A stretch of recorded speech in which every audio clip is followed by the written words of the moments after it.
3, 2, 1.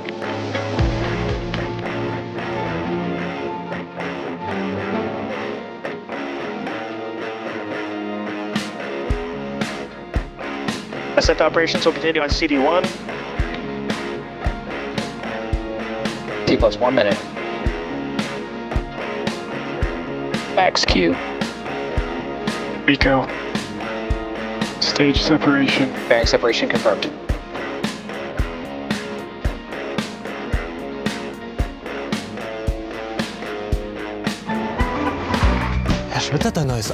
Hab ich von Auto Hero!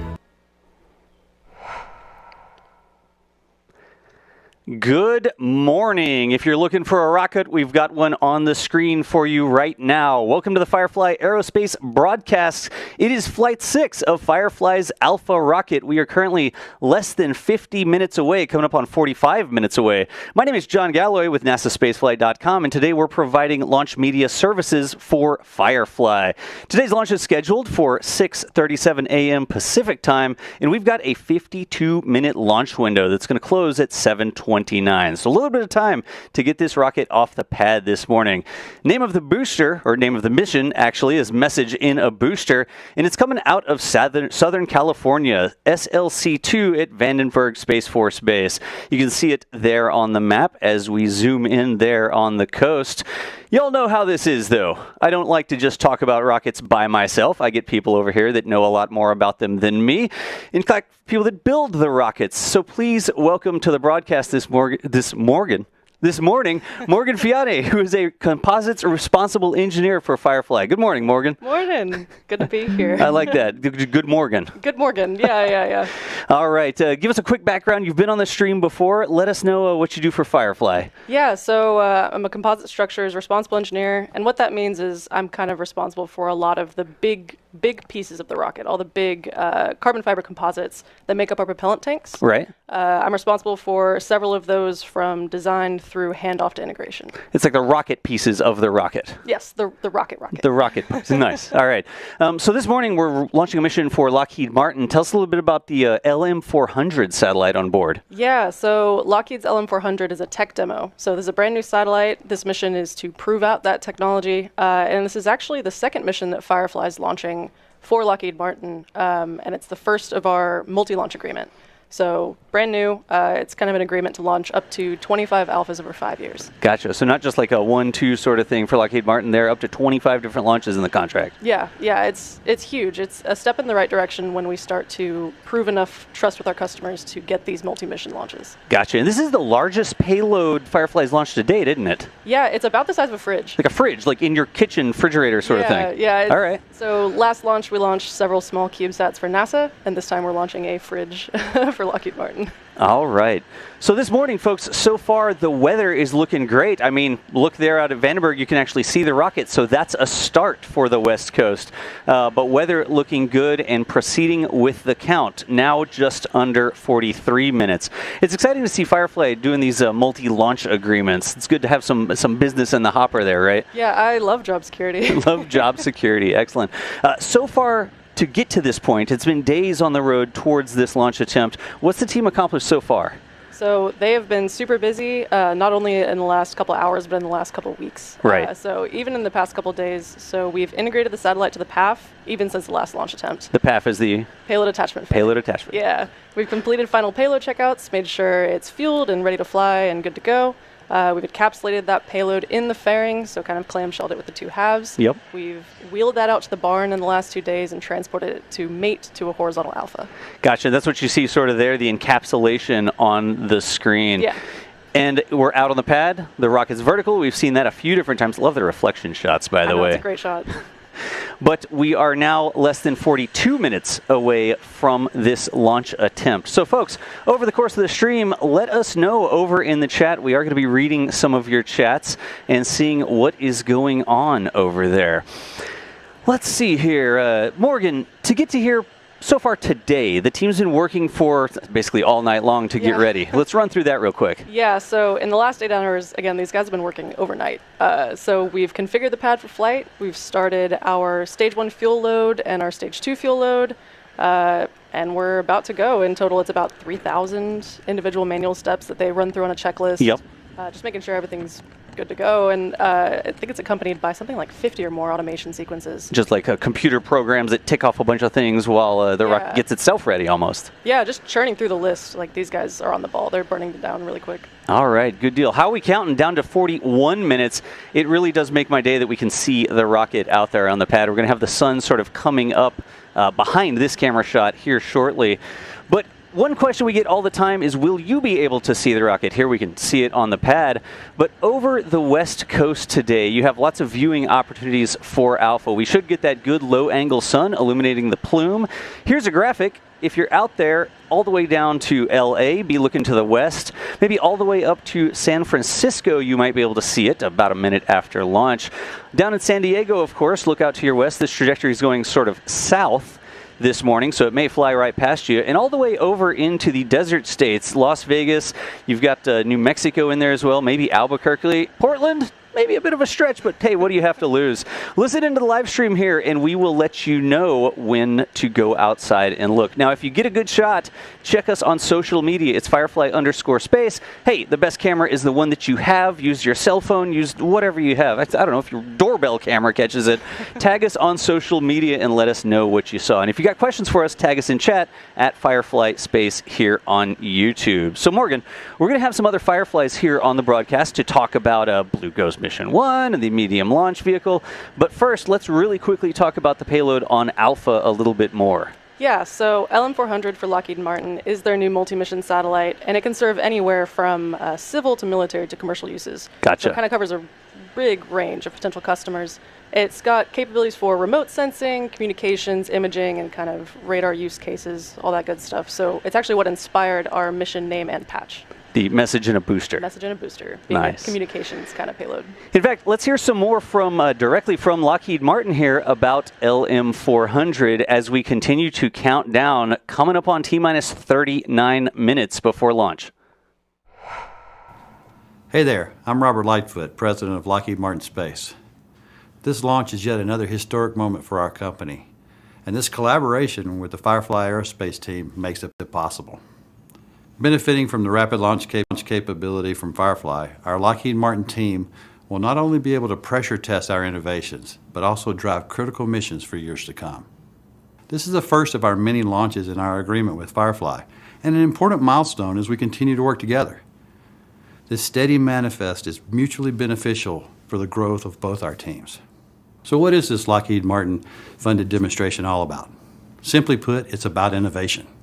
The launch of this LM-400 tech demo further validates the investment we've made to drive down risk for our mid-sized multi-mission LM-400 satellite. As a platform, this is our most flexible bus and can be customized to support a variety of missions, including remote sensing, communications, and imaging in any orbit. Today's launch continues pathfinding for the LM-400, showcasing a few on-orbit maneuvers and operations and utilizing our SmartSat technology to demonstrate payload initialization on board. These critical tests will ensure that when deployed on orbit in an official mission scenario, the LM-400 will work the first time and every time. Today is an exciting day. Launches remind me of the importance of working together, especially to achieve rapid development. It takes the whole team. We're all accountable to the same goal, pushing the boundaries of what's possible to protect, connect, and explore. To the Firefly team, thanks for your great work on the Alpha rocket. Our industry collaborations are an important part of our mission success, and we appreciate you. And to the Lockheed Martin team, I'm proud of the work you've done here and your continued commitment to the mission. Thank you so much. Let's go for launch.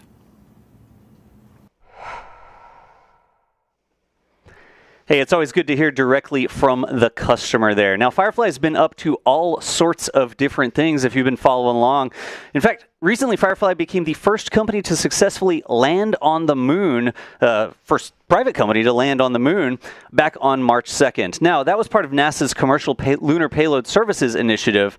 And so we've got somebody here to talk about Blue Ghost. It's Ariana Miri, who's a spacecraft engineer at Firefly. Good morning, Ari. Good morning. How are you doing? I'm doing pretty well. Let's talk through the successful mission and sort of the launch and the trip to the moon, the road trip to the moon that Blue Ghost performed. Yeah, it was an incredible mission done by an incredible team. You want to recap our trip there.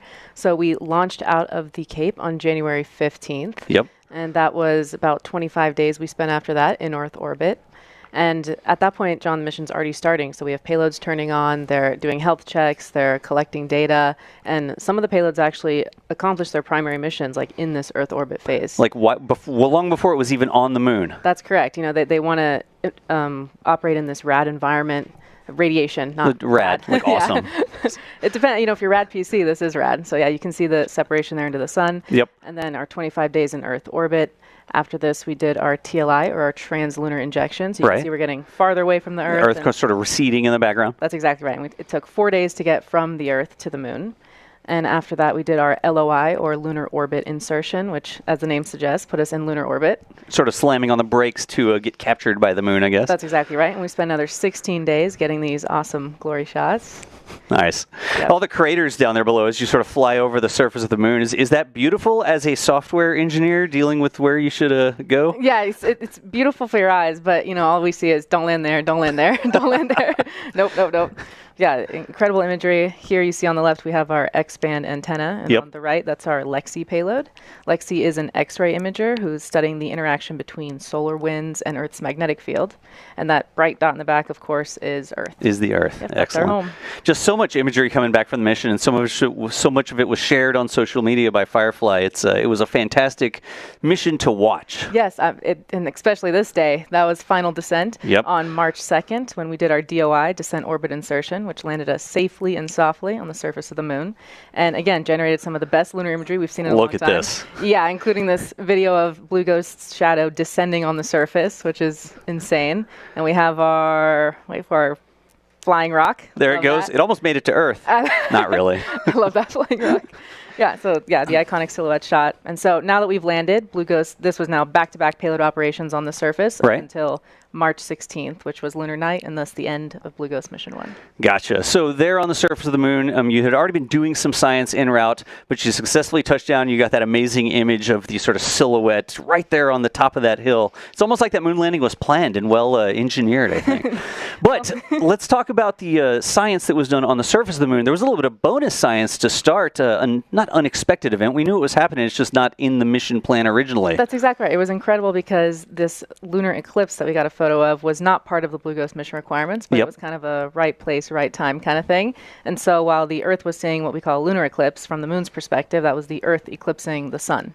So, which gave this awesome shot and cast that shadow onto the moon, which makes it look red from the Earth. Turning red, yeah. That's exactly right. And so it took our solar power away, so we had to operate off battery power. Probably got a lot colder too, right? Yes, it did. It got cooler, which nothing Blue Ghost couldn't handle, and it gave our payloads another unique environment to operate and learn about. Gotcha. So let's hit a couple of these specific mission or specific payloads really quickly. Starting off with LMS. Yeah, a lot of exciting payloads on this mission. LMS is our Lunar Magnetotelluric Sounder. It's easier to say LMS. Yes, we call it LMS for short. So this is a deployable payload. You can see it being launched there on a spring launcher. That's our electrodes shooting out. It's like the moon taser. The LMS is designed to measure the moon's electric and magnetic fields to help us better understand its thermal evolution and how it's cooled and chemically changed since its formation. So yeah, it shoots out in all four directions to get a wide range of measurements. We've got LPV. Yes, that's Lunar Planet Vac. So that payload was able to successfully collect, transfer, and sort lunar soil, and that was a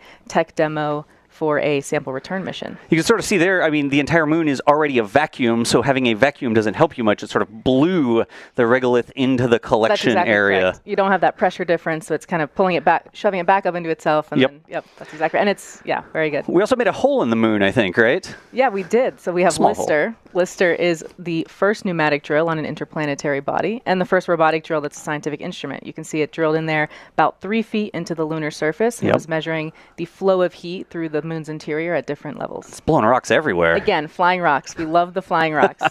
Well, it looks like you might have got some dust on stuff. That's exactly right. And if you're worried about that dust, not to worry, because EDS, our electrodynamic dust shield, was able to successfully lift and remove dust from glass and thermal radiator surfaces.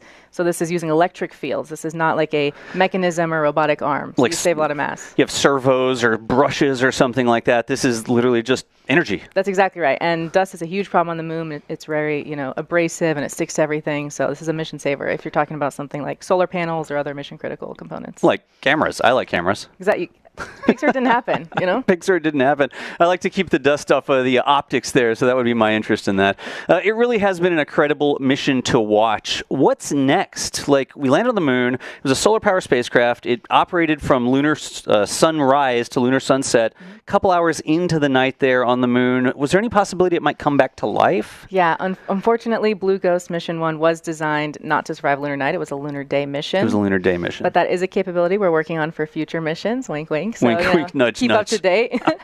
But we did, as you said, manage to operate 5 hours into lunar night, and that gave us an awesome image of the lunar sunset. There it is right there, yep. Excellent. I'm partial to Earth's sunset, but there's more color in the Earth's sunset. I think our atmosphere helps with that. That's right. And as you said, for what's next, we have 120 gigabytes of data that NASA and the Firefly teams are working to learn more about and analyze, and hopefully these will unlock new insights to help future missions to the moon, Mars, and hopefully beyond. 120 gigabytes. I'd say that's a ton of data, but I don't know how much a gigabyte weighs. So I cannot tell. We're the lightest payload flights off. Lightest payload is the gigabytes. Nice. And the most valuable, maybe. And the most valuable. All right. So, folks, Blue Ghost, fantastic mission to watch. Ari, thank you so much for joining us and giving us a little insight into your work and the mission there on the road trip out to the moon. We really can't see enough of the Blue Ghost mission, so we're going to roll a little bit more footage for you here. And when we come back, we're going to talk about MLV. Blue Ghost Riders, the path to the stars is no longer limited to nations alone. Firefly is building the road to the next frontier, one mission and one dream at a time. Tonight, we didn't just reach another mission milestone. Together, we created a moment in history.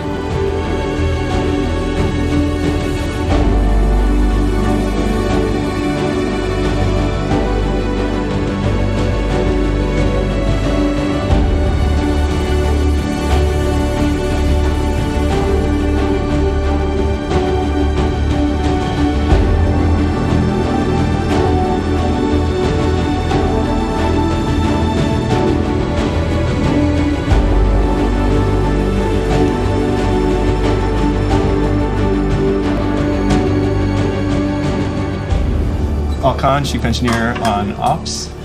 Y'all select the landing. We're on the moon.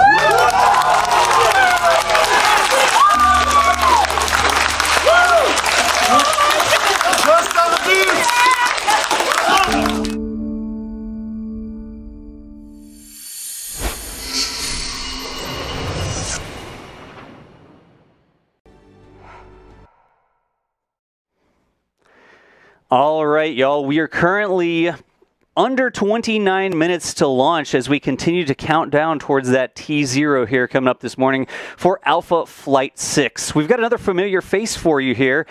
On the stream, we have Miles Gray, who's the Chief Engineer for MLV at Firefly. How's it going, Miles? Pretty good. How you doing this morning? I'm doing great. You're doing great. Yeah, all right. Launch. Tell us a little bit about MLV, the medium launch vehicle. Yeah, MLV is like a big old reusable Alpha. It's got more engines. It's a lot bigger. It's like 192 feet long, 14 change wide, so it's way bigger than Alpha. Right. Alpha's almost fits inside of it. Yeah, not supposed to, but you know. Super similar construction. You know, still carbon fiber tanks, tap-off engines, all that jazz. Is it fair to say you used a bunch of things that you learned flying Alpha and designing Alpha in MLV? We literally sort of component by component. There is a big sister, big brother, whatever.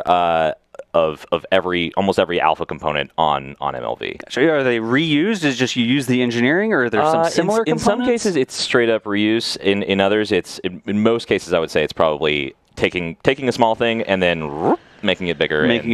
Sticking it in there. So the engines, like on Alpha, we've got the Reaver and the Lightning engine. Are we continuing the theme on MLV? Yes. So the Lightning, Reaver, then Miranda. Miranda's is 210,000 pounds compared to Reaver at 45. So it's a little less than 5 times bigger. No kidding. And how does the thrust compare there between, let's say, Reaver and Miranda? It's almost 5 times bigger. So it's a lot larger. It's very noisy. We're making through qualification right now. We've got the verification engines out there already. Yeah. And you can see here, this is a mission duty cycle on Miranda. So 206 seconds. This is not full power. We're working up to full power right now. No kidding. But even at under full power, it's crazy loud. It's a big engine. Yeah, our neighbors are bad. Good deal. So this test firing, it's not just an engine on paper. You're thinking about MLV. You have actual hardware that you're starting to qualify. Big time. Yeah. We're working. We've got a lot of stuff making its way through the factory at any given moment. Good deal. I'm wondering if we're just going to watch this entire test here. I'd be fine with it. Yeah, me too. I've watched it a bunch of times already. So we've also got a Vera here. This is Vera. We have Lightning and Reaver are kind of different sized engines on Alpha. We have basically the same engine twice on MLV. We have Miranda on the first stage and then Vera on the second stage. The only real difference is the chamber shape. So it's the same pump. It's exactly the same pump, same head end. It's just we've vacuum optimized Miranda. And that's Veranda. Thank you. All right, and not only the engines you're working on, but you've got a main body structure. Yeah, as well. we have our flight tanks are built. We're making our way through there. We have all of the components. We haven't have it. It's not gotten out to test yet. Right. So there's still some final bonding and stuff that we still have to do, but all the big pieces are there. When you say it's bigger, I mean there is a good sense of scale in terms of the folks walking in front of it. I mean, it's a human hamster wheel. It's gigantic. A human hamster wheel. He says. Alpha, you can basically touch both sides right at the same time. It's like 6 feet wide. This is not even close on MLV there. Yeah.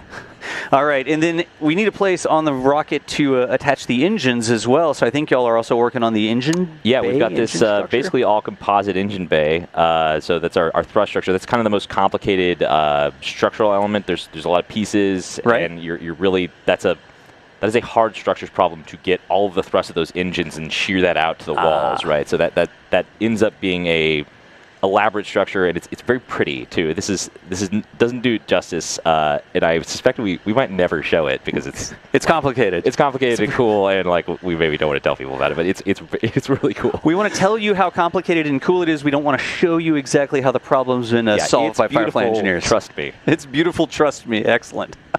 So what's next for MLV? We've got hardware. You're starting to test things like engines and stuff like that. What's coming up? So we're getting a qualification on Miranda now. So the qual engine will come out in a few months. We have verification engines already. Those are kind of like a lesser qualification engine. Right.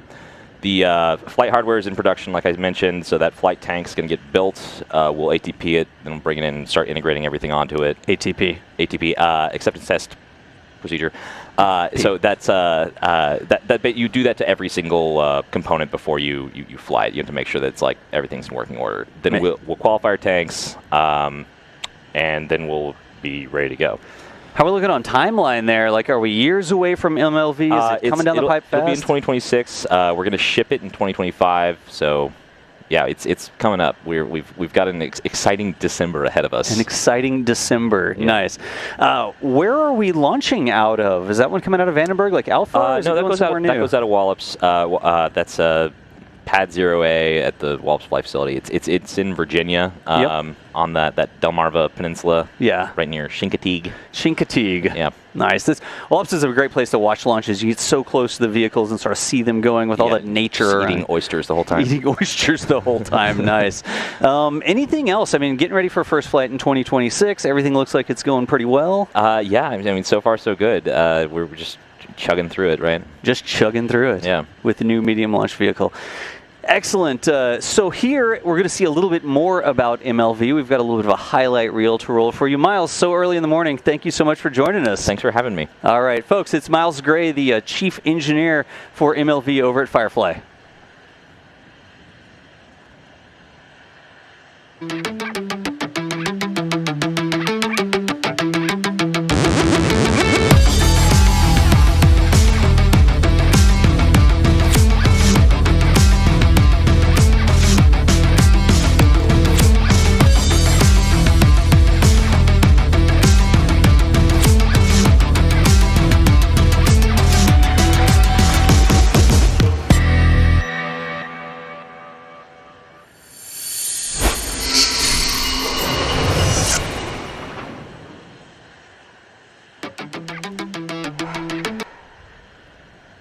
All right, there you go, folks. MLV getting ready. We saw some structures work there, I think, Morgan, didn't we? Yeah, that's been a lot of my work for the last year, has been helping online the MLV program. Good deal.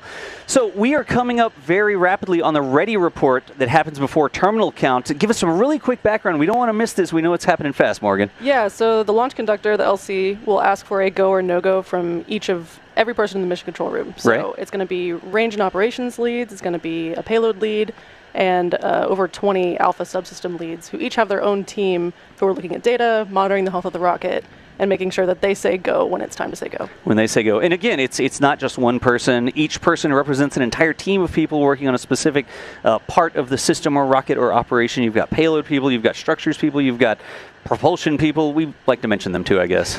Sort of important for the rocket flight there. But that is coming up in just about... to the direct vehicle state update in the GUI. Let's listen in. This is the RC on countdown 1. The source selection server is changing and minor data lags are expected at this time. Switching to ETRS 44 Alpha.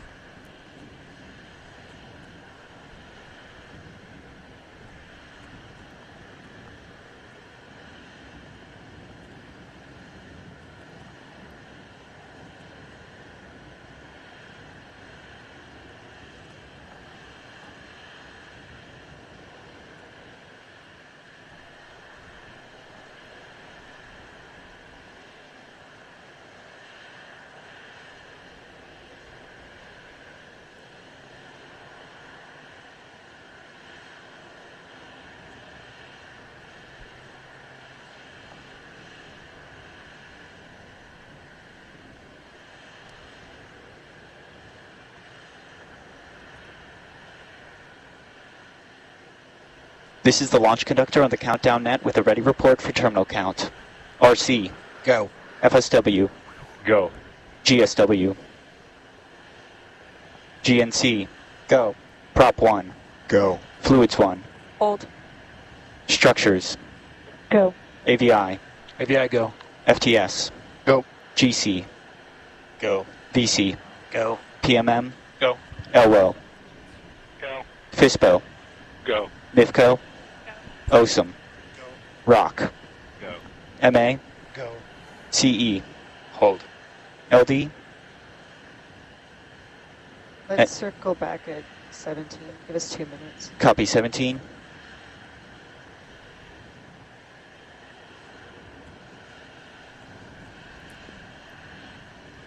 CELC. All right, so in the poll there... In work. We'll listen. Yeah, all right. In the poll there, we actually heard a hold, I believe, on the fluids call and a circle back at T-minus 17 minutes. So we've got about a minute and a half. Again, we don't want to miss those call-outs. We want to listen in to what's going on mission control, which is why we cut over to the mission control camera and listen in to channel 1. But let's see what happens here when we get down to 17 minutes and see how that may affect our launch attempt coming up in 18 minutes right now. Morgan, is that a normal thing? I mean, it happens, right? It happens, yeah. I mean, launch is so complicated. It is not the end of the world for someone to ask for a hold. Gotcha. So we are going to listen back in just about a minute. If you're just joining us, on the screen there you can see Firefly's Alpha rocket. It's Flight 6 of Alpha going out of Vandenberg Space Force Base this morning. You can see the sun not quite rising in the background, but we've got some beautiful backlighting and not a lot of fog. Yeah, for once. For once. I appreciate it. Got some pad views as well. You can see the rocket venting here as they start to load the prop, or just finish load the prop, maintain loading the prop. Lockheed Martin logo up there on the top of the fairing. Of course, that's the mission today. Lockheed Martin's LM-400 satellite. And coming up in about 20 seconds. Go on CD1. Please reperform your poll. Copy. Let's listen back in. Poll. You are good to just poll people who were either a hold or did not answer last time. Good copy. This is the launch conductor on countdown net with a ready report for terminal count. GSW. CE. C is go for terminal count. LD. GSW, are you go for current terminal count? Yeah, as long as we are okay with the battery charge, yeah, we go. Fluids, are you go? Yes, go. LDs go. LDA. clear to launch.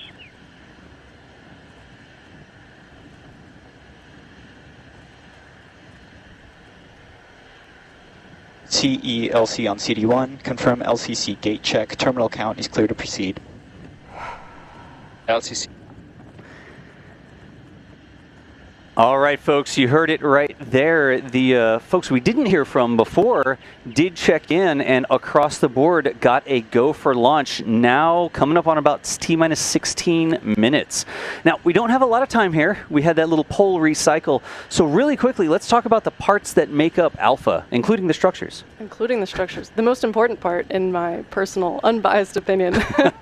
Yeah, so Alpha is a two-stage Keralox rocket that can take a little over 1,000 kilograms to LEO, being low Earth orbit. You got to check me on these acronyms. It's all good. They're kind of part of my lingo. Alpha is the largest vehicle in the small lift class, and the reason it can do this is because of two things. One is our engines.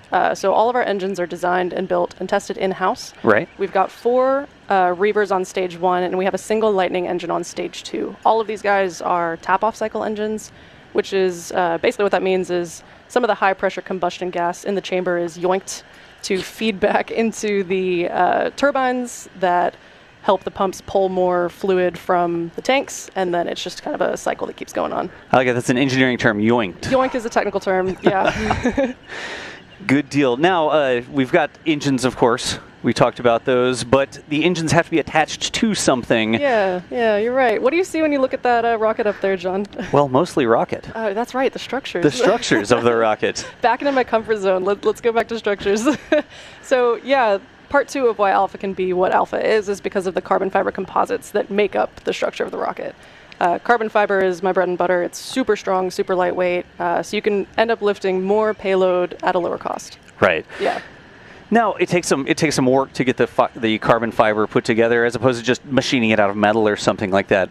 Yeah. But you really do get the lessened weight, so you have more room for more propellant or more room for payload, right? Yeah, exactly. And something special about this rocket in particular is that the Stage 2 LOX tank up there, you can kind of see it, it's a little dark, is our first AFP flight tank that we will be flying on Alpha. AFP is automated fiber placement. Automated fiber placement, like a big machine that can repeat the process very precisely. It can do the same results over and over again because it's basically a big computer-controlled creation it's machine. A big arm that can lay down strips of carbon fiber. So kind of the goal is to make Alpha a very repeatable, reliable workhorse. Right. And this is one of the ways that we help do that. AFP makes production 9 times faster and 7 times cheaper for Alpha alone. And we're baselining AFP for LMOV. And that doesn't mean that there's no hand layups where humans are on it. Like sometimes the structures are too small or just the size doesn't fit the automated machine or the geometry is a little bit complex, right? Yeah, so we're not losing some of that, like handcrafted artisan beauty that we're known for. But yeah, AFP definitely helps us become more production capable. More production capable. Excellent. And if we have time, I actually brought a piece of one of the first AFP things that we've made at Firefly ever. This is actually a chunk of our development MLV tank. Right. That we've just kind of taken a hole saw to. And just cut out of the main body. Yeah, and if you look close, you can actually see the structure of it. So this is what we call a sandwich laminate. It looks like a sandwich. It looks like an ice cream sandwich. It looks like an ice cream sandwich, yeah. And so you can kind of see it's a little messy because carbon dust is everywhere. But there's 2 really, really small layers, multiple layers of carbon fiber on the 2 outsides. Like the carbon fiber cookie. The cookies, yeah. So those are the super strong that's what carries all the load. And then in the middle, you see we have a foam core. So that does 2 things. One, it kind of makes this whole thing act like an I-beam, and it provides extra stiffness to the structure.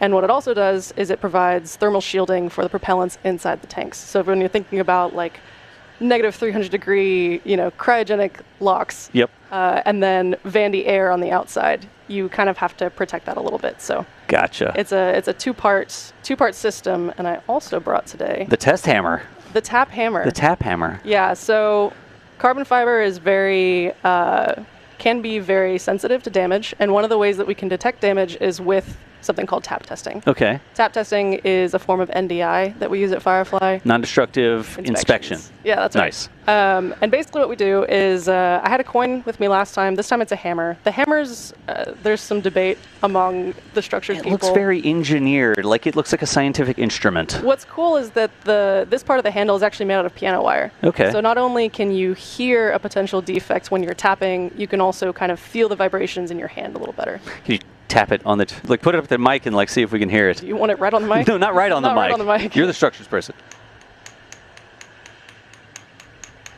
And if it was debonded or something like that, it would sound different. It would sound like thump instead of a nice tap, right? Yeah, it would sound like a very kind of dull thunk. So that is not what you want to hear. That's not what you want to hear. When I'm diving into tanks and tapping and making sure things are all fine after an ATP, you don't want to hear thunks. All right.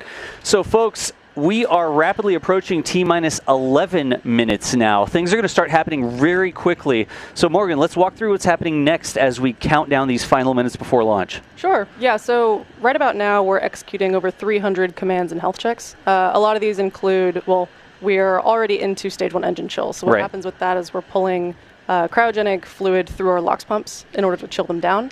Make sure we're kind of adjusting the temperature of those LOX pumps to not be... They're not going to flash the LOX. Right, you don't want to surprise them with a big dramatic temperature change, right? Yeah, we want to make sure everything's behaving as expected and the temperatures that we expect when we go to pull the trigger. So that's happening right now. We've done ground side prep, so we've got TTEB, TVC, and spin start verifications. So thrust vector control and triethyl aluminum, triethylborane. Nice. Yeah. I believe you. You don't have to convince me. I have no idea what that stands for. I just know it's our igniter. Look, I'm a structures engineer, not a chemist. It just really wants to be on fire to light the engine, so. Yeah, it really does.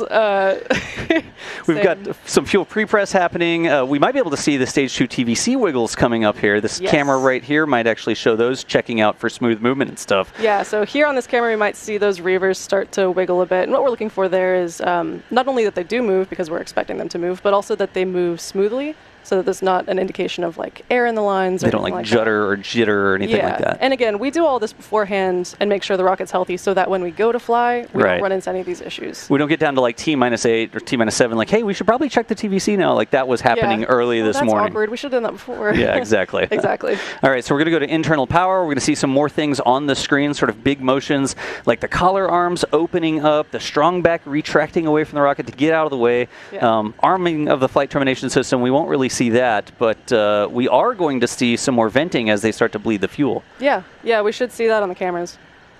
All right. So, folks, we continue to count down here now, T-minus 9 minutes, it looks like. We're going to keep going through all of these different cameras to show you the different views of the rocket as it wakes up for this early morning launch. Well, that's the cool stuff. Really we want to show the cool stuff. It is the cool stuff. Yeah, exactly. Let's talk about what's going to happen after launch, because we have some specific expectations after launch this morning. Yeah. So approximate timing for what's going to happen when we start to get closer to T0. At T-minus 2 seconds, we're actually going to ignite our reavers on stage 1. What that does, why we do it at T-minus 2 seconds, is to not only give them some time to spool up into full power, but also to kind of, again, health checks, make sure everything's fine. Like stabilize. Stabilize, make sure everything's good before we let it go. We don't want to let it go and then be like, oh, wait a second. By the way. Yeah. Right. So T-minus 2 seconds is stage 1 ignition. At T-minus 0, we actually open up those mechanisms that hold Alpha down on the ground, and we start to lift off. And then we'll be flying for about a minute, and then we'll go supersonic. We'll hit Mach 1. Right. And then a couple seconds after that, we'll actually hit something called Max Q. Max Q is important. Max Q, near and dear to my heart. As a structures engineer? As a structures engineer, yeah. So Max Q is maximum aerodynamic pressure. Right. And what that means, for a rocket at least, is we're going faster and faster and faster, but we're also going into a thinner and thinner atmosphere. Yeah. All right, folks, on the screen really quickly, we'll interrupt. You can see that right above me here, the clock has gone into a hold. It sounds like there is currently an issue with the spacecraft that the team is working, so that clock is going to stop right there just above 8 minutes. Now, we're going to keep talking to you, and we'll get you more information as soon as we have it. Let's keep talking about what will happen here after liftoff. I'm going to assume that we're going to get a new T0 here, but we had gotten all the way down to MECO, the main engine cutoff, and we were starting to talk about the stage separation, right? right? Yeah, so after we shut off our stage 1 engines, we'll start to shed mass that we don't need anymore. Right. So we'll have nominal stage sep at T plus 2 minutes and 37 seconds. So the primary function of the first stage is to take us on a kind of suborbital elliptical trajectory out of the Earth's kind of the majority of the Earth's atmosphere. Okay. And what stage 2 does is to take us to a proper orbit. So once stage 1 has done its job, we just kind of, we're like, okay, thank you, goodbye. So it's sort of like the booster itself, the larger part of the rocket, gets you up out of the atmosphere. Like most of its trajectory is up, right? And then the second stage sort of needs you to go around the planet. Like if you want to go into space, that's fine. You can just jump straight up. Guess what? You're going to come straight back down again. If you want to stay in space via an orbit, you actually have to end up going around the Earth. And that's really the job of that second stage, to get that horizontal velocity as you sort of, gravity pulls you down towards the planet, right? Yeah. Your spacecraft falls down towards the planet, but if you get going fast enough, the planet actually curves away from you at the same rate that you sort of go around the planet. Your velocity is taking you around the planet. So second stage really doing a lot of work there, not just to get you into space, but actually keep you in space. Yeah, keep you falling forever. Falling forever, exactly. So yeah, after stage sep, you'll see a bunch of things happening really quickly. You'll see... Sorry, got some voices in our ears. No, it's all good. We're continually getting updates here that we'll share with you. A quick reminder, folks, we do have a 52-minute window this morning, so they've got time to work on that spacecraft issue. You'll see that the clock has jumped up a little bit there to put some more time to work through this. Currently still in a hold, but we were targeting the beginning of the window there. We have lots of time to actually work through this, and we're going to keep hanging out with you here in the meantime. Yeah. Sounds like we may have another go, no-go poll here, so let's listen back into mission control.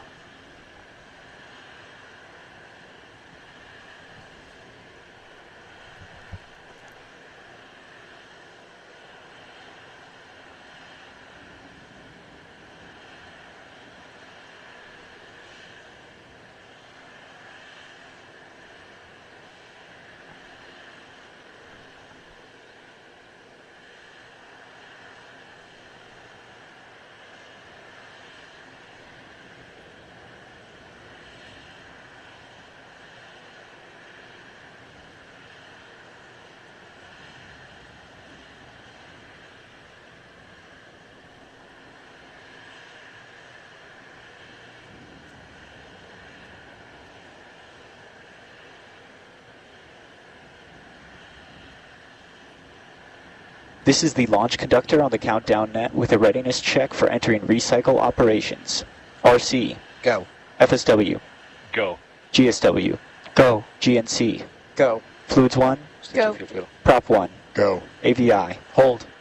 FTS. Go. FISPO. Go. IFCO. Go. PMM. Go. MA. Go. OSM. Go. CE. Hold. MD. LD. AVI and CE, this is just for recycle operations. I'm good for recycle operations, not for terminal count. AVI is go for recycle operations. LD is go. Copy.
PCLC on CD1.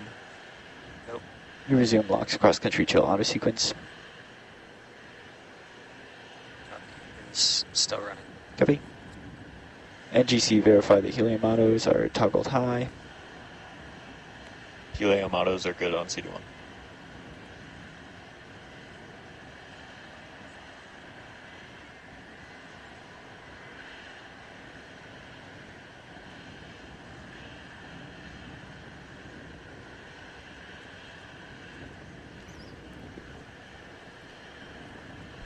All right, folks, we're going to keep listening in here. The best way to get up-to-date information is to let you listen directly to mission control instead of us listening and then relaying it. So as a reminder, we have a 52-minute window. We're just eating into it a little bit here, but almost an hour to work through these issues. We're going to keep listening into mission control because that's the best way to get you up-to-date information. So keep on hanging out, listen in, and let's see what they work through.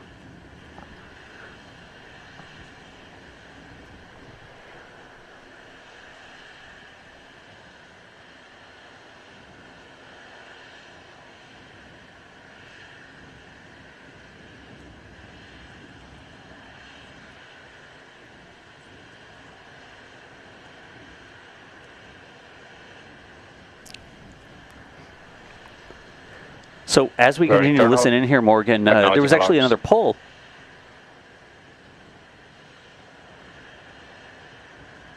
Every time they talk, I'm going to be quiet. Yeah, I don't want to talk over them. VCLC-CD1. Go. Run deluge terminal count configuration auto sequence. Copy. Running. CELC-CD1. Verify we are still go for terminal count with LCCs. In work. We need to switch to flight mode. Standby 1.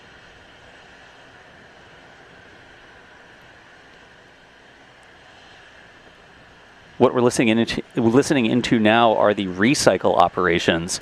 That poll that we saw come up was not another launch poll, but a poll for the teams to proceed into basically resetting the rocket, getting ready for another attempt. Yeah. And we can do this for a number of reasons. The team is super prepared. This is just kind of part of launch ops. And we also, VCLC on one of the reasons CD1. we can do this is we fill our... VCLC CD1. Go on CD1.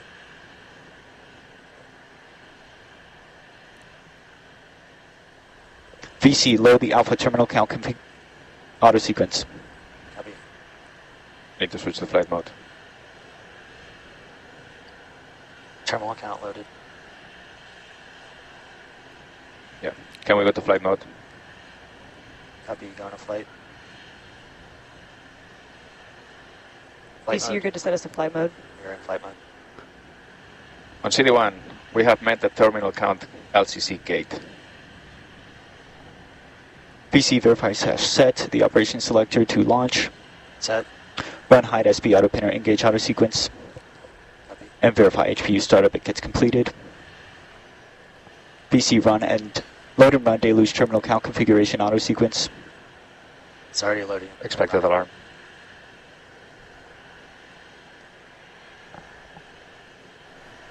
VC verify /set vehicle state machine is in flight mode.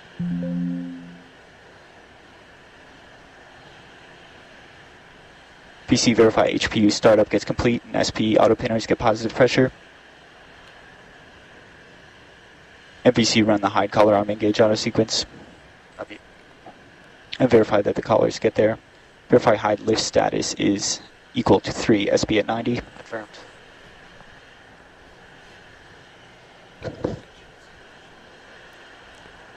VC verify the battery charging autos are not still running. Confirmed. This is the launch conductor on the countdown net with some readiness report for terminal count. RC. Go. FSW. Go. GSW.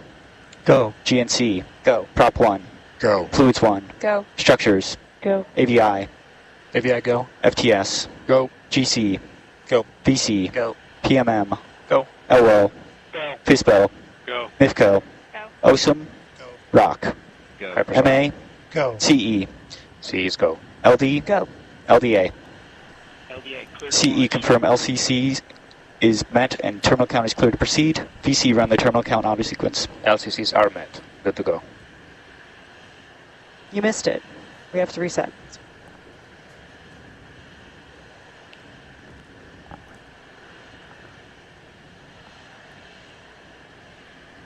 So folks, you can see there in the upper left-hand corner, there is a clock. We heard a bunch of goes there once again. If you're just joining us, we encountered a brief hold there as we were counting down towards Flight 6 of Firefly's Alpha rocket. Currently, we're showing under just around 14 and a half minutes there. Let's watch to see if that gets an update here shortly.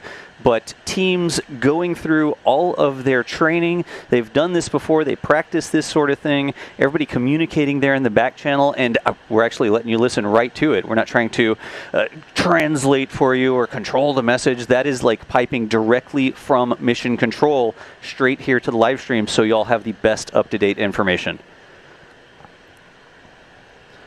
And again, Morgan, here, if we hear them talking again, we'll be quiet all of a sudden so y'all can listen. But things like this, recycling, resetting the T0, normal things for launch operations. Yeah, for Firefly, it's kind of run-of-the-mill. We recycle even when we do stage ATPs at Briggs. So this is completely kind of run-of-the-mill, nothing special, nothing fancy. So even like during testing, you do recycle? Is that like a practicing of recycles? Or it's still running. And GC verify that helium autos are triggered high. GNC LC on CD1. Go for GNC. Confirm the upper level wind assessments are going to be good for the new T0 when you can.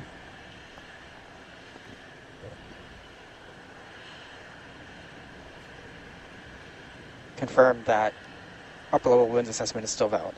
Copy. You looking at sign off on 28.3. Good work.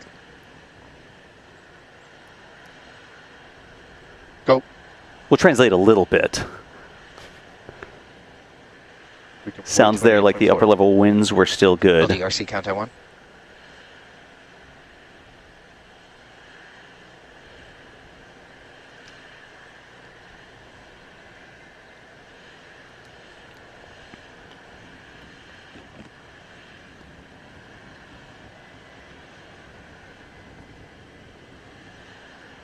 Of course, the winds are something that we can't really see. The upper level winds we can't see on the camera, but the rest of this, the clouds, the sky above the launch pad there, looking great this morning. Yeah, we have two conditions to stay below, one for upper level winds and one for lower level, and we're still green for both of those. That's what you like to hear. And it didn't sound like we were in a situation where, oh, if we don't hit the beginning of the window, the weather's going to rapidly deteriorate. You hear that in launch. Go on CD1. Yes, ma'am. The updated T0 is now live and the clock is counting down. I'm waiting on feedback from the range as far as final approval, which I should get in about 8 minutes here. We're at T-minus 25 minutes and counting. Copy. Is there anything they can do moving to Albion?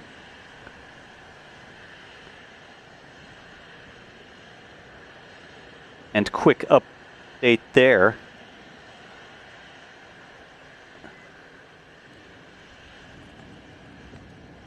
There we go. So quick update there. We heard T-minus 25 minutes. So we've pulled the clock off the top of the screen so that we can get that resynchronized with the new T0. Sounds like they were waiting on one final approval from the range, it sounded like.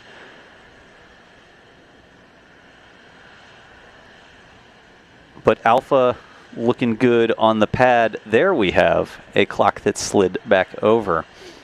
Again, had a 52-minute window this morning, so sometime, that's why we're targeting the beginning of the window.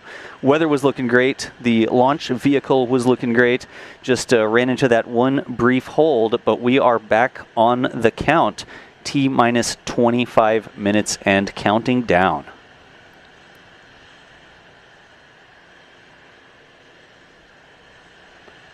Same story. We're going to listen in, and if we hear anything from Mission Control, we'll be quiet and let you hear that. If we get any updates on our headsets, we'll share them with you as well. But while we're waiting, we've got a couple questions that have come through chat. Remember, if you have questions for us, tag us in chat at Firefly Space over there. That'll get it into our back channel queue, and we might have a little bit of time here to answer some of them. But one of them that came through, name of the mission is Message in a Booster. What's the message? Ooh, I didn't study. I didn't study for this quiz. I think we need to ask Lockheed Martin what the message is. Yeah, LM400 is the message. Is the message. So the satellite, the spacecraft here that Lockheed Martin is launching, that's the client payload today. Like we mentioned earlier, LM400 is a satellite. It's like a demonstration satellite. Yeah, that has tech demo. all sorts of different capabilities, right? Yeah, radar, imaging, kind of communications stuff. Yeah, which is, again, message in a booster. That was the inspiration for the name. So either the spacecraft is the message, or the spacecraft can send whatever message you need it to send because it's a demonstration satellite. I'm picturing like a little alpha-shaped glass bottle bobbing through the ocean with the little LM400 inside. Nice. If you see when we do some of the scene transitions, you can see the mission patch there as well, and you sort of have the rolled up message coming out of the top of the booster. Fun fact, it also makes a little 6. It does make a little 6. See, we're supposed to point that out at the end, but we're going to point it out right now because Chad asked the question. Point it out right now, yeah.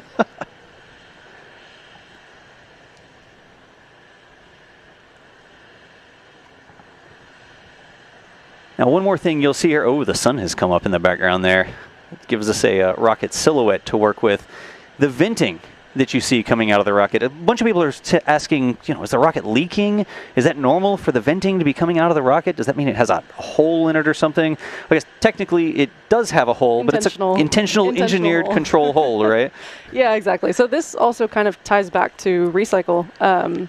When we fill our cryogenic fluid, we fill it comparatively warm to what some companies might fill. Some companies do something that's basically called like load and go, where as soon as they fill their cryogenic fluid, the cryogenic fluid is as cold as they can get it, and they have to go immediately. What Firefly does is a little bit different. We load warm, and the entire time the Alpha's out there sitting on the pad, it is actually boiling off liquid oxygen, getting to kind of that steady state. So what you're seeing right there is that boil off, and as we have some of that LOX boil off, as it gets colder and colder, we will actually refill as needed.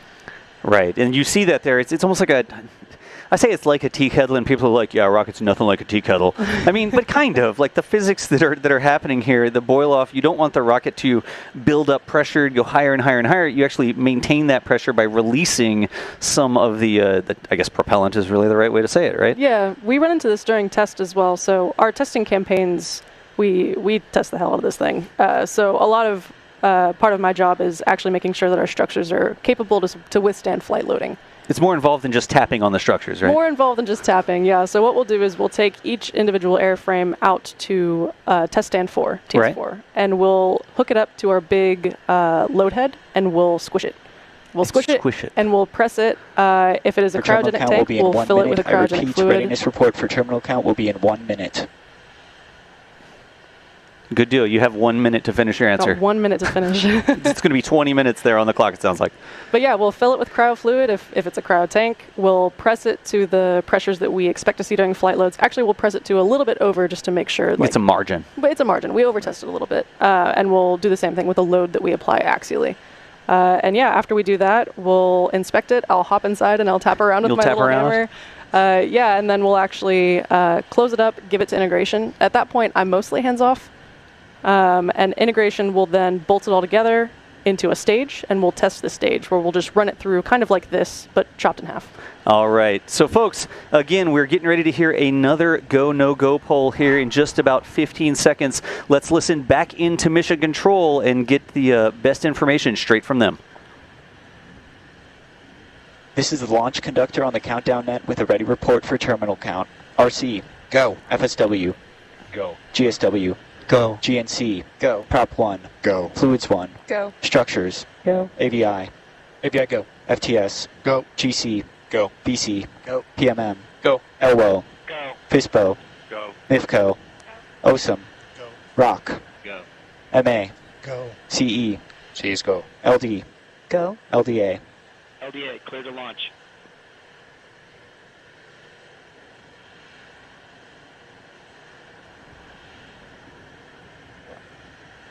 Terminal count LCC gate has been met. BC run terminal count auto sequence. Copy. Auto's running.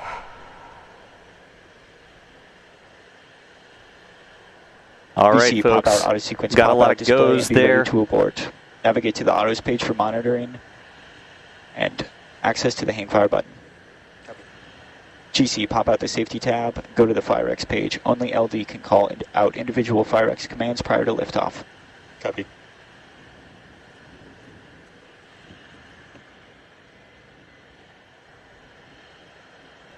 All right, so now under 19 minutes, you saw the green, or you heard the goes all the way down the board. The clock is once again ticking for Flight 6 here. It's Firefly's Alpha rocket launching out of Vandenberg Space Force Base. Now, since we're back under the 20-minute mark, using a little bit of that window, let's once again talk through what we expect as we count down to launch. Things are going to start happening very quickly here. They happened really quickly. We got that hold, and now they're going to start happening quickly again. They're going to do it again. Rewind, we're going to do this all over again. Yeah, so pretty soon here, we're going to, again, recheck everything that we checked before, right, just to ensure, again, everything is still healthy. So we're going to do that stage run engine chill again. We're going to pull in that ground side prep, so the T-tab, the TVC wiggles you should see again on the cameras. Same thing with spin start verifications. You won't be able to see that, but it'll be happening in the background. We'll start fuel pre-press at T-8 minutes. And then at T-7 minutes, you should be seeing some stage 2 TVC wiggles. So they'll happen. I don't know if we have a camera on the stage 2. Oh, do we not? I don't. We'll see. If we see it on the screen, we'll see it. Master doesn't know? Yeah, jeez.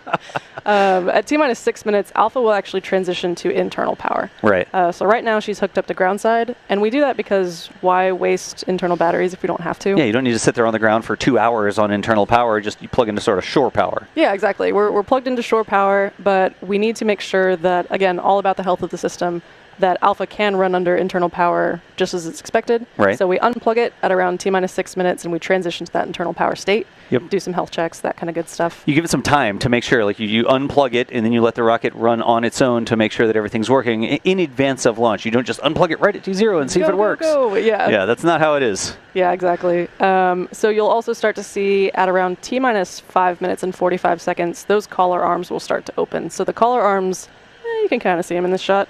They're right below the white S2 LOX tank on the very top. So those guys will open up, and it's kind of just to... There you go. Yeah, there they are. Yeah, so they'll open up and pull back just to kind of get out of the way. What that does is to help stabilize Alpha during high wind conditions. Right. Vandy is right next to the ocean, super windy out there, and there are certain cases where we can't let Alpha stand if it's too windy. Right. So the collar arm's going to help stabilize. It's just like it clamps onto the sides of the rocket, and the strong back here, the strong back's on the right-hand side of your view. Still sort of see it there. That's a great shot of the strong back. Yeah. Providing additional support. You don't need to carry that structure to space with you. I would hope not. Would not be a thing. That's a very Kerbal heavy. Space Program if that goes with you. But that will sort of get back out of the way. The collar arms open up. We'll see if we see that happening here. What is that? T-5 minutes 45 seconds. So just about 10 minutes from now, we'd expect that to happen. Yeah. And then the strong back. And the strong back. Yeah, the strong back itself will completely kind of pull back at an angle. And that's just to get out of the way because, well, A, we don't need the support when we're about to go, and B, we don't want to crisp it while we're going. We want to make sure it's kind of a safe distance away. You've got the umbilicals and the plugs and all the things that are sort of fueling the rocket, the data, the telemetry, the shore power we sort of talked about as if Alpha was a recreational vehicle, I guess, like an RV like rolls up to the campsite and plugs in. It's kind of like that, I guess. RV campsite, Slick 2. Slick 2, yeah.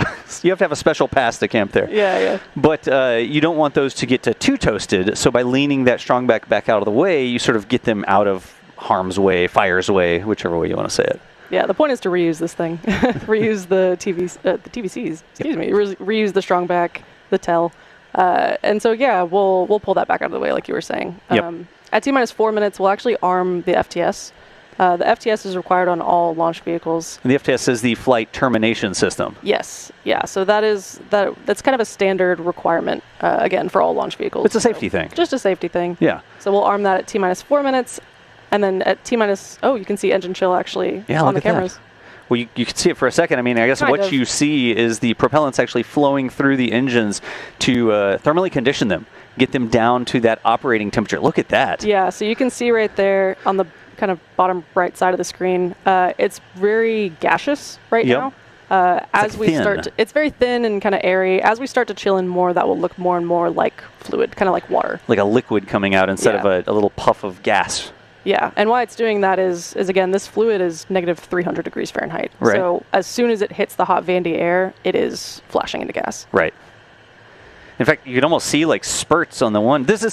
We really do argue for these sorts of cameras, like the wide beauty shots that like show, oh, here's the rocket on the launch pad. It's fantastic.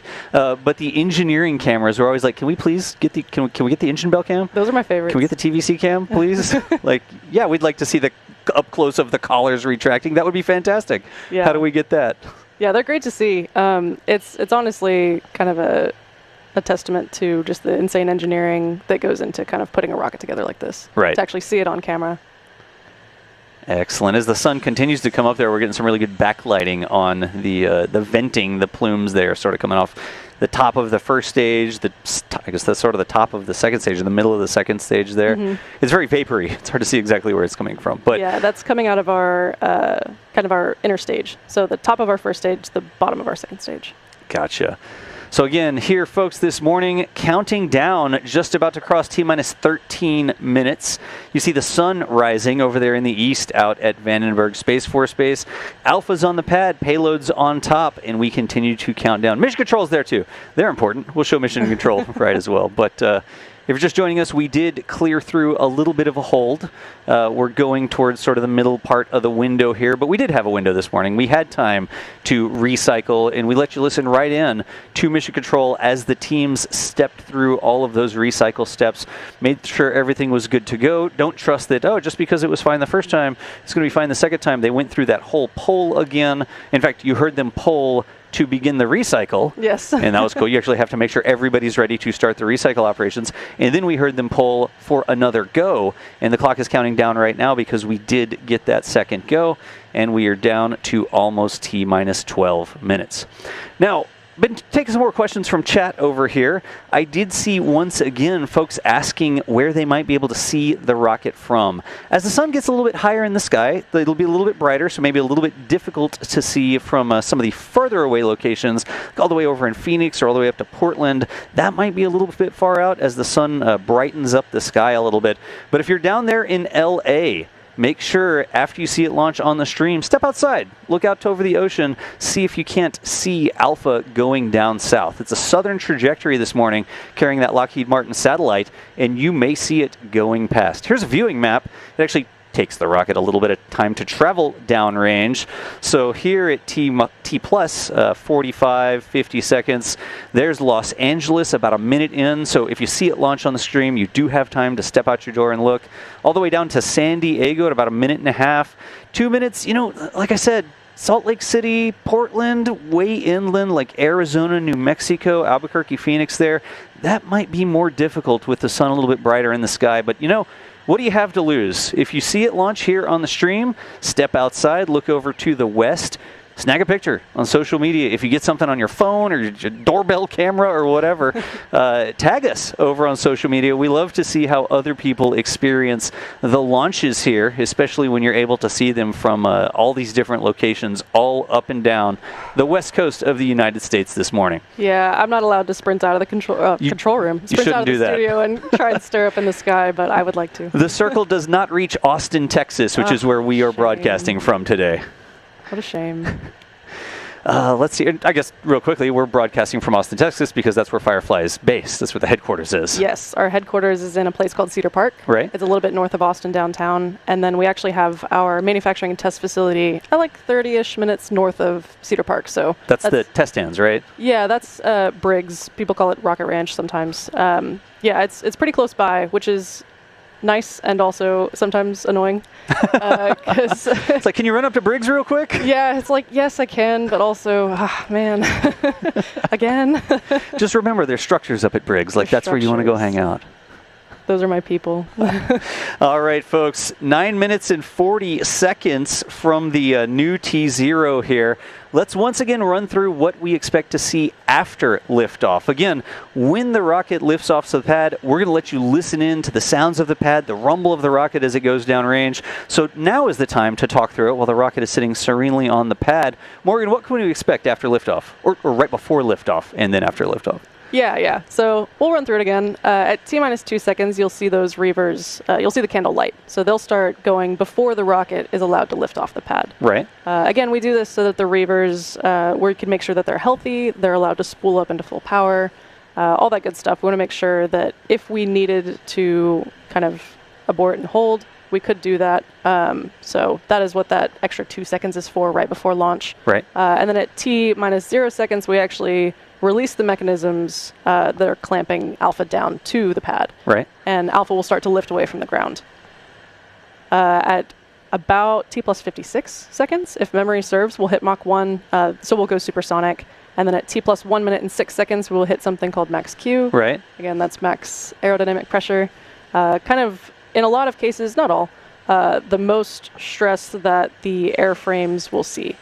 It's weird. Like, people, if you're new to rockets, might think, oh, well, right when you take off, that has to be the most force that happens on the rocket. But it's actually a function of the weight of the rocket. Wake up, Alpha. We hear the giant voice going in the background out of Vandenberg, it sounds like. It's the wake-up call for Alpha. Yeah. It's actually a function of the density of the air, the weight of the vehicle. The thrust stays the same, but the weight of the vehicle goes down because it's blowing up the propellants and throwing them out the back. That's how it's generating thrust, right? So just the combination of all these forces, like one graph is increasing, one graph is decreasing as the air gets thinner, and they intersect at a point. Yeah. And that point is max Q. Yeah, that intersection is between static pressure and dynamic pressure. It's different for rockets and airplanes, but for rockets, yeah, you're exactly right. Like, as we're going faster and faster, we're getting lighter and lighter, and also the density of the atmosphere is getting less and less. Right. We hit this kind of critical point where the airframe is stressed as much as we expect to see it stressed during flight. So yeah, again, that happens at T plus 1 minute and 6 seconds. That is called max Q. And then about, not quite, a little over a minute after that, we'll actually hit MECO, which is main engine cutoff. Right. You'll see the reavers shut down, and we'll kind of coast for a couple seconds. And then we'll have nominal stage SEP at T plus 2 minutes and 37 seconds. Right after that, lightning will kick off, and we'll start to kind of pull away with stage 2. Right. And nominal fairing jettison will happen shortly after that. They've protected the payload for its trip to space. We don't need that mass anymore. Yep. So we shed it. And then we'll be burning for about 6 minutes, a little less than 6 minutes until we hit SECO, which is our second engine cutoff. And then today is actually something important to note is we do have a planned comms blackout at T plus 9 minutes and 17 seconds after SECO. Okay, so going down with the southern trajectory, going to be flying a lot over the Pacific Ocean, and that expected planned comms blackout means we will no longer have vehicle telemetry coming back in real time, and we'll no longer have the vehicle cameras that we hope to share it with you as long as we can. But that comms blackout is actually going to last a little bit longer this morning, all the way up to T plus almost 35 minutes. Yeah, it lasts quite a while because we're effectively, like you said, we're going over the Pacific Ocean. There's no ground stations down there. We don't have line of sight to anything. Right. The Pacific Ocean is pretty big. Like out of range of the rocket cell phone towers. Yeah. It's not really, you know what I mean. But yeah, close enough. It's close. And trying to make it accessible for people. Like, you drove too far. You don't have cell signal anymore. Hey, I think if anybody's watching this rocket launch at the time it is in the morning, they're interested about rockets. At least I hope so. But yeah, we'll actually have our payload deployment in that planned comms blackout. So that will happen at T plus 12 minutes and 42 seconds.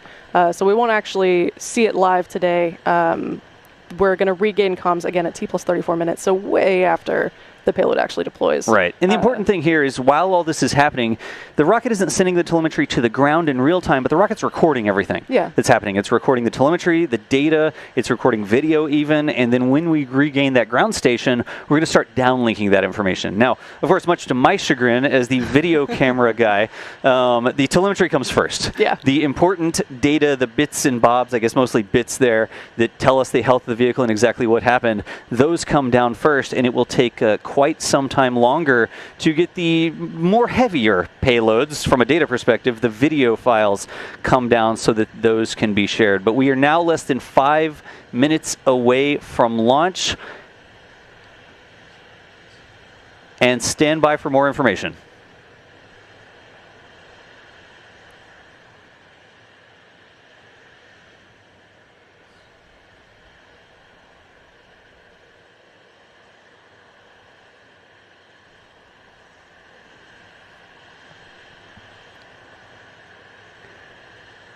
As you can see in the upper left-hand corner, it looks like we have encountered another hold here. We saw that pop up. We are going to get you more information on the current status. Hang in there with us and we'll let you know the cause of this hold.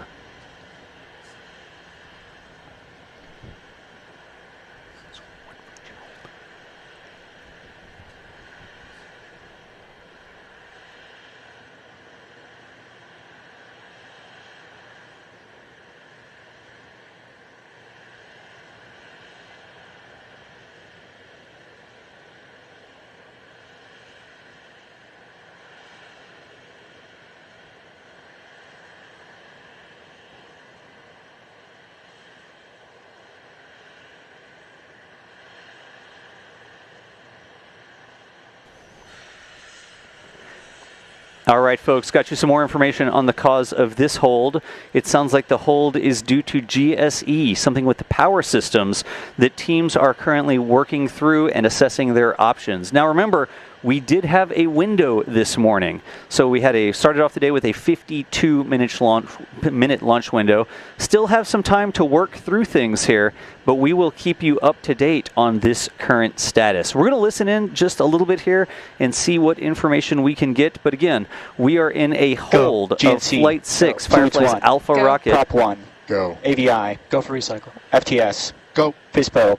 Go. MIFCO. PMM. Go. MA. Go. OSM. Go. CE. Go for recycle. MD. LD. Go. FSW. Go.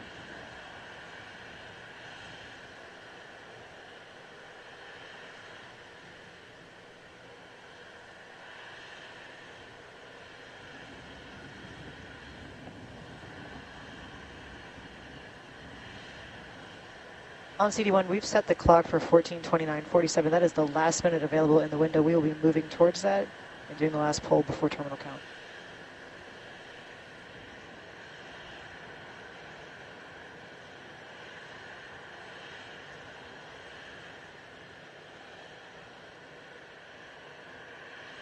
It sounds like the update from Mission Control there is that they are looking at a new T0 that is near the end of the window. Again, did have some time here today in that 52-minute launch window to work through issues as they arose. And it sounds like that is the current plan. The poll you just heard was the recycle poll. Remember, there's the go polls to make sure everything's ready to go. And if they need to coordinate stepping into a recycle, you'll hear a recycle poll like that. So what we just heard, you heard one of the stations actually say go for recycle. That was a recycle poll to make sure everybody's on the same page to step through the events needed to get the vehicle back to a known stable state so they can shoot for this next launch window. Stay tuned, and as soon as we get that exact number, it's a little up here on the screen, but we'll see if that clock that we have been shared with here is going to be the attempt that they are going for. If we hear anything back from Mission Control, we will let y'all listen in. But we were talking through sort of the expectations here, and we were mentioning how that the ground stations work, and the telemetry comes down from the rocket, and we know that there's that planned communications blackout after launch. About less than 10 minutes after launch, we're going to go into a known planned communication blackout, right, Morgan? That's correct, yeah. So we'll pass out of line of sight from any ground stations, and we won't get back in line of sight of any until T plus about 35 minutes. Right. And that's what we were talking through was the first stuff, the most important stuff to come down is not the large video files that we all want to see. I deeply apologize. It's okay. We want to know the health of the vehicle. We want to get that telemetry down first. So that is the top priority to downlink from the vehicle when it regains access to a ground station. Now today, we expect the video payload or the video replay of the payload deploy to not come through until T plus 95 minutes, almost an hour and or actually more than an hour and a half after launch. So with that delay, the plan here today is after we get a liftoff, we are going to stop the live views from the rocket after SECO when we enter that planned communications blackout. We won't have anything to show you except me and Morgan, basically. And we'll talk through a couple more things there, but that is intentional today. When we cut that stream, it's because we don't have any more telemetry or video coming back down from the rocket. And the time that it's going to take us to get that video downlinked, an hour and a half afterwards, we'd love to hang out and just talk about structures for an hour and a half, right? I would love to ramble about structures for as long as you'll let me. You might, Andrew might have to stop me in the background because I would absolutely start to get towards proprietary territory just because of how excited I would be. With 95 minutes, we could actually hop in the car and drive up to Briggs and then go live from Briggs again. Oh, yeah. Future live stream. We're tossing out ideas for the comms team here. But that is a plan today. We will begin to stop the stream here when we receive or when we're not receiving the telemetry or the video from the vehicle.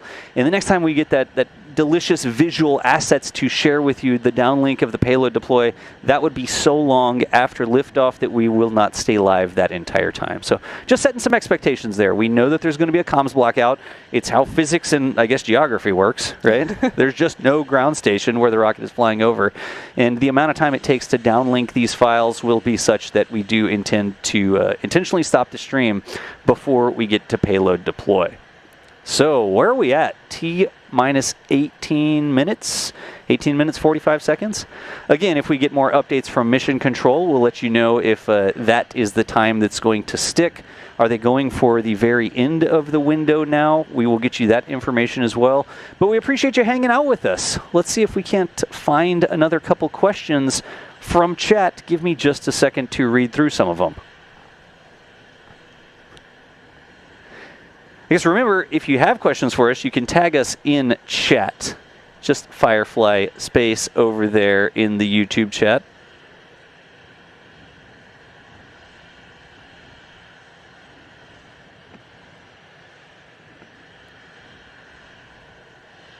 All right.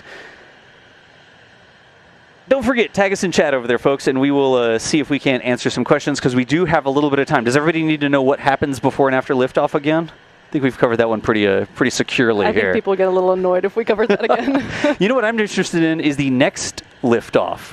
Back there at Briggs, you were talking about having more rockets sort of in the barn, structures in various phases of production for the next flight. Not how many, but do you have a bunch? Do you have room for more rockets at Briggs? We kind of don't, at least not in Building 6, which is where all the structures are made. Right. We have 3 rockets beyond Flight 6 currently in various manufacturing stages. So yeah, you can't walk around Building 6 without bumping into one structure or another. Into structures. Yeah, we have upgraded our tools and processes like crazy, and that's why we can have so many in development at once. I talked about AFP before, that big robotic arm that can lay down strips of carbon fiber. Yep, very precise, repeatable manner. Yeah, exactly. We also have something called a 7-axis power mill drill. It's another big robotic arm, because those are a fan favorite, and the purpose of that one is to be able to kind of trim the ends of the barrel. Hold. GNC. Go when the clock is fixed. Prop 1. Go. Fluids 1. Hold on helium. Structures. Go. AVI. Go. FTS. Go. GC. Go. VC. Go. PMM. Go. LWO. Go. FISPO. Go. MIFCO. OSM. Shut down. MIFCO. Go. OSM. Go. ROC. Go. MA. Go. CE. Hold. LD. It's from the restarts. If you reload your plots, you should be able to mostly see I need a things. clock. Hold. Go.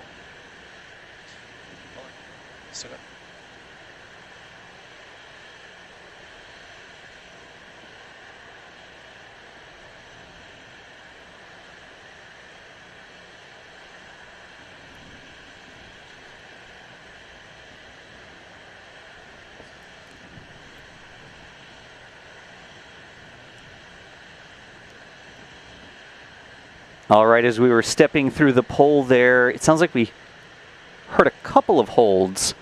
One was helium there. I think Fluid said a hold on helium. And then one was software, I think, Morgan? Yeah. Ground support software? Yeah. All right, so let's see what happened. There was also a call for a correction to the clock. We had sort of alluded to that. We knew the clock was up there, but we wanted to verify whether or not that clock was what they were counting down towards. Still at T-minus 15 minutes. We don't have the hold officially up there yet, so let's see if we can't get some more information for you. Of course, like we said, letting you listen into Mission Control.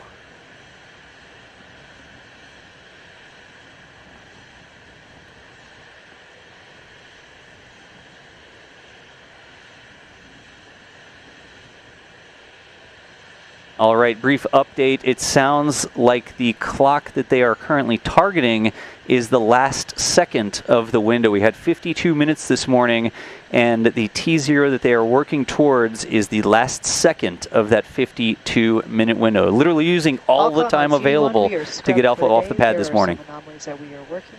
He's making calls on LV.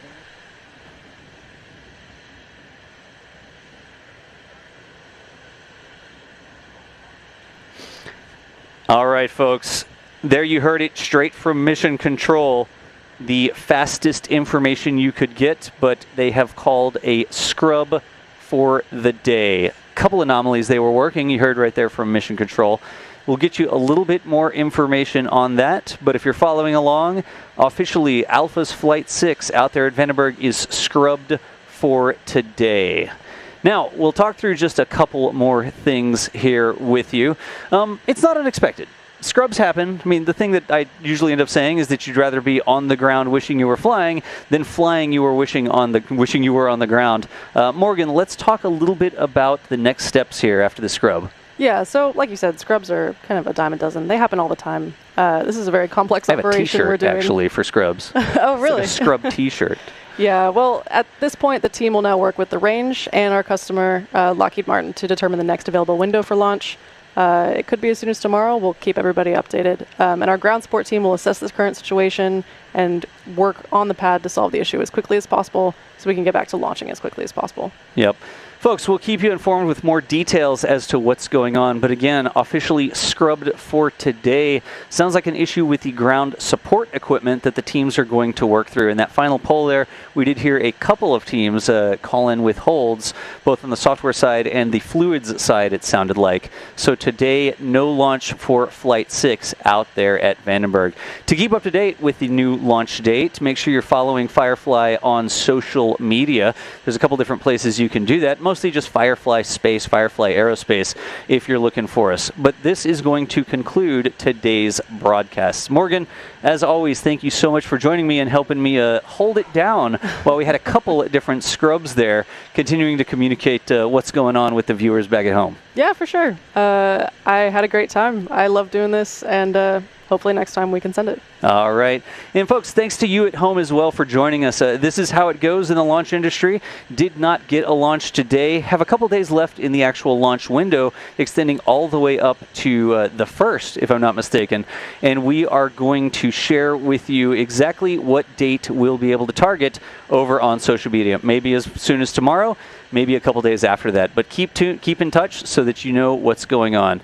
Thank you again so much for joining us and hanging in there with us over the launch broadcast. My name is John Galloway for NSF, and we will see you nerds later.